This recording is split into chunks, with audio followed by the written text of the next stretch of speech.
नमस्ते। कैसे हो? आज का हमारा विषय है क्रोध। क्रोध दो तरह के होते हैं, एक नकारात्मक और एक सकारात्मक। तो पहले हम नकारात्मक क्रोध की बात करेंगे।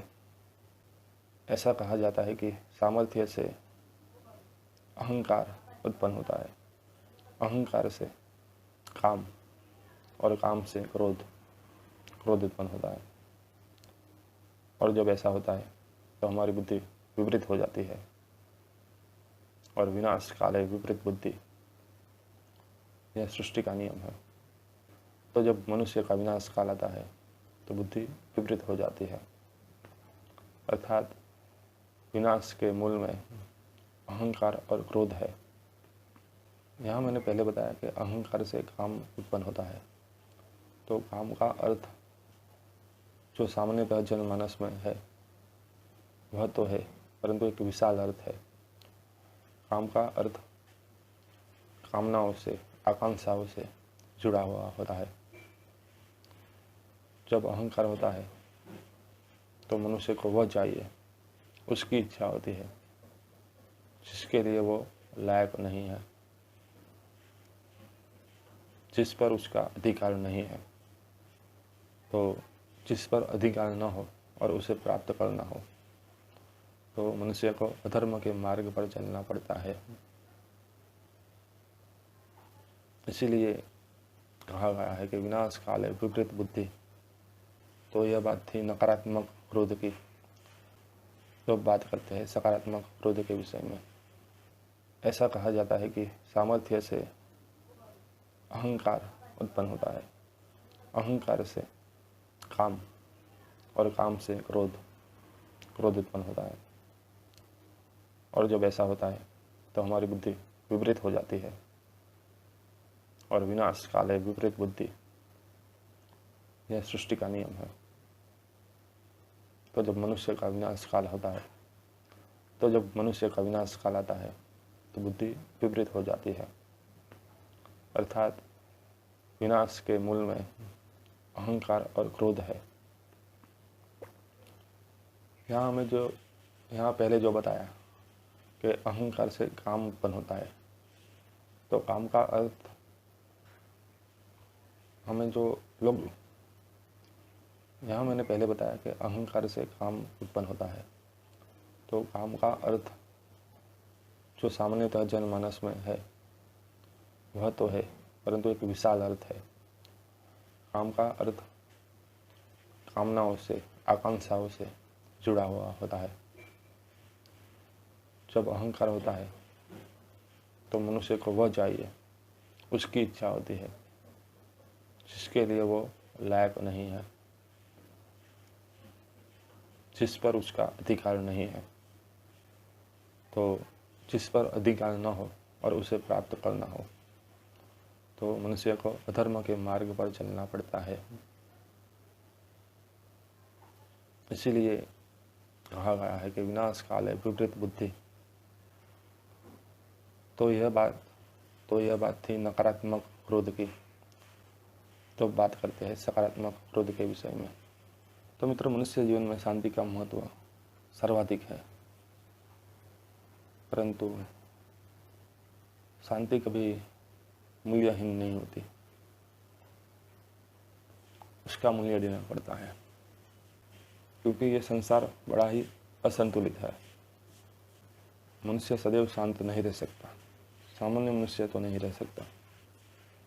कभी कभी क्रोध करना आवश्यक हो जाता है। अगर आपकी दृष्टि के सन्मुख कुछ गलत हो रहा हो और उसे रुकना आवश्यक हो, अगर उसे रुका ना जाए तो आपके ऊपर भी अधर्म की जिम्मेदारी स्थापित होती है। ऐसे समय में जब आप बारंबार विनती करते हैं परंतु इसका कुछ भी असर न हो, तब क्रोध करना आवश्यक और धर्मयुक्त होता है। रामायण का एक प्रसंग है जब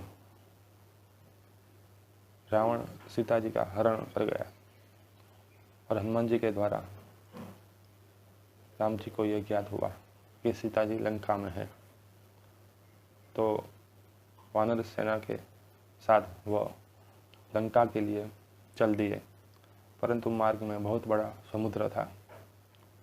तो श्री राम ने समुद्र की पूजा की और 3 दिन तक समुद्र से विनती की।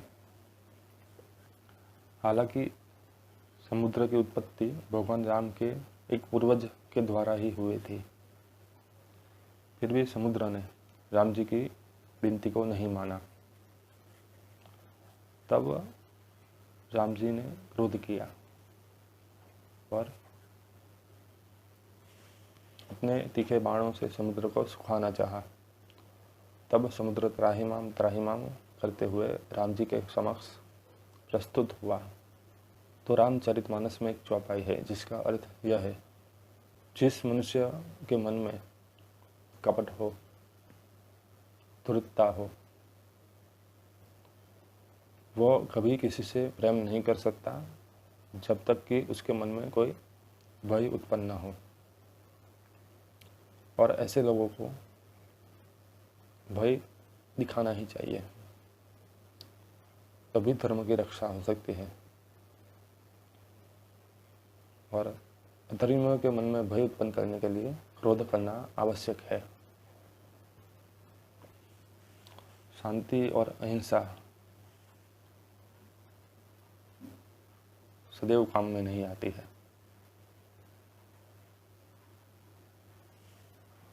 अगर शांति और अहिंसा अधर्म का कारण बने तो उसका भी त्याग करना धर्म है। अगर आप राजा है, सत्ता में है, तो कानून व्यवस्था बनाए रखने के लिए शांति और अहिंसा काम में नहीं आती। पर उस समय व्यवस्था को, हमारी पुलिस को भी शांति और अहिंसा छोड़कर क्रोध धारण करना पड़ता है। तो वह क्रोध है सकारात्मक क्रोध। तो हमारा वीडियो यहीं समाप्त करते हैं। आपको यह वीडियो कैसा लगा कमेंट में ज़रूर बताएं। वीडियो को लाइक करें और चैनल को सब्सक्राइब करें। धन्यवाद।